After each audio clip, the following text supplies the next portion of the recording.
नमस्कार साथियों, मैं अंजलि श्री कृष्णा स्कूल से आज आपके सामने अपनी टीम के साथ आत्मनिर्भर भारत के विषय में चर्चा करना चाहूँगी।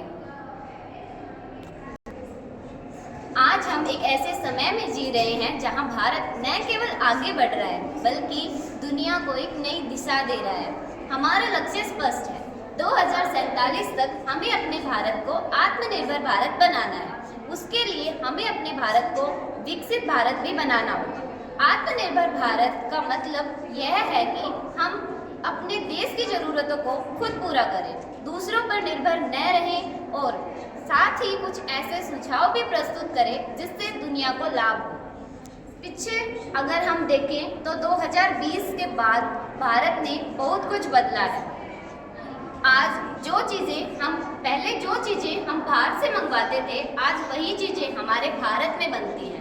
आज हमारा भारत दुनिया का दूसरा सबसे बड़ा मोबाइल निर्माता बन चुका है। हमने आदित्य एल1 चंद्रयान 3 जैसे मिशन को पूर्ण करके यह सिद्ध कर दिया है कि हम तकनीकी ज्ञान में भी आत्मनिर्भर बन चुके हैं। आत्मनिर्भर भारत केवल सरकार की नहीं बल्कि हम नागरिकों की भी जिम्मेदारी है। हम सभी को कुछ छोटे लेकिन महत्वपूर्ण कदम उठाने होंगे। पहला, लोकल उत्पाद खरीदें। जब हम भारतीय वस्तुएं खरीदते हैं तो हम हमारे देश की अर्थव्यवस्था को मजबूत करते हैं और हमारे देश के पैसे हमारे देश में ही रहते हैं। दूसरा, नवाचार पर ध्यान दें। एक छोटे से विद्यालय प्रोजेक्ट में भी कोई बड़ा विचार छुपा हो सकता है। विकसित भारत बिल्ड एथॉन भी इसी सोच को बढ़ावा देता है। तीसरा, कौशल विकास। हम सभी को नई तकनीक, नई सोच अपनानी होगी, फिर चाहे शिक्षा हो, उद्योग हो या फिर खेती। हम सभी को हर क्षेत्र में सीखना रहना जरूरी है। स्वदेशी ब्रांड्स को बढ़ावा दें। हमारे देश के छोटे व्यापारी, महिलाएं, स्टार्टअप्स ही आत्मनिर्भर भारत की रीढ़ है। टाटा, पतंजलि, अमूल, ये सब लोकल से ग्लोबल बने हैं। पर्यावरण और स्थायी विकास। हम सभी को अपने संसाधनों का सही उपयोग करना चाहिए, तभी हमारा विकास लंबे समय तक टिकेगा। विकसित भारत बिल्डिंग का असली मकसद यही है कि स्कूलों और युवाओं की सोच में नवाचार और संविधान की सोच पैदा कर सके। हर छात्र, हर टीम को एक ऐसा सुझाव दे सके जिससे हमारे देश के किसी सामाजिक विकसित भारत बिल्डिंग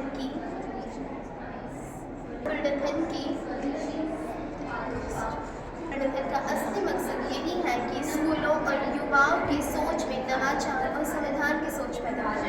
हर छात्र, हर टीम को एक ऐसा सुझाव दे सके जिससे हमारे समाज की वास्तविक समस्या का हल हो सके।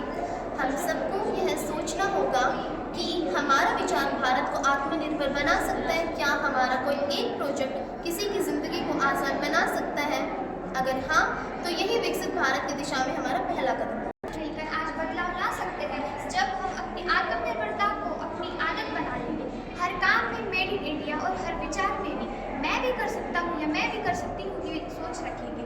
आज भारत के पास सब कुछ है, विज्ञान, विचार, तकनीक और सबसे बड़ी बात आत्मविश्वास। और अब समय आ गया है उस आत्मविश्वास को कर्म में बदलने का। तो चलिए आज हम सब साथ मिलकर यह संकल्प करें कि हम अपने प्रयासों से आत्मनिर्भर भारत को विकसित भारत बनाएंगे। 2025 का भारत वह हम सब मिलकर आज बदलाव ला सकते हैं जब हम अपनी आत्मनिर्भरता को अपनी आदत बना लेंगे। हर काम में मेड इन इंडिया और हर विचार में भी मैं भी कर सकता हूँ या मैं भी कर सकती हूँ की सोच रखेंगे। आज भारत के पास सब कुछ है, विज्ञान, तकनीक, युवा शक्ति और सबसे बड़ी बात आत्मविश्वास। और अब समय आ गया है उस आत्मविश्वास को कर्म में बदलने का। तो चलिए आज हम सब साथ मिलकर यह संकल्प करें कि हम अपने प्रयासों से आत्मनिर्भर भारत को विकसित भारत बनाएंगे और 2050 का भारत वह होगा जिसका आज हम सपन देखेंगे और उसे पूरा करेंगे। प्रधानमंत्री नरेंद्र मोदी जी द्वारा दिया गया आत्मनिर्भर भारत का संदेश हमें स्वदेशी वस्तुओं के उपयोग, स्थानीय उद्योगों के प्रोत्साहन, नवाचार व उनको अपनाने की प्रेरणा देता है। यदि हम शिक्षा, कृषि, उद्योग, विज्ञान के क्षेत्र में आगे बढ़ेंगे और आत्मनिर्भर बनेंगे तो भारत विश्व का सबसे बड़ी शक्ति बन सकती है। विकसित भारत का सपना तभी पूरा होगा जब हर नागरिक आत्मनिर्भर बनेगा। आत्मनिर्भर भारत केवल एक नारा नहीं है, बल्कि एक संकल्प है हमारे देश की प्रगति के लिए। स्वदेशी उत्पादों का नवाचार, मेहनत की प्राथमिकता देना। जब हम कृषि हर क्षेत्र में आगे बढ़ेंगे, आत्मनिर्भर बनेंगे, जैसे कृषि, रक्षा, विज्ञान व तकनीक, तब भारत विश्व में एक सशक्त और विकसित राष्ट्र के रूप में अग्रणी होगा। स्टार्ट।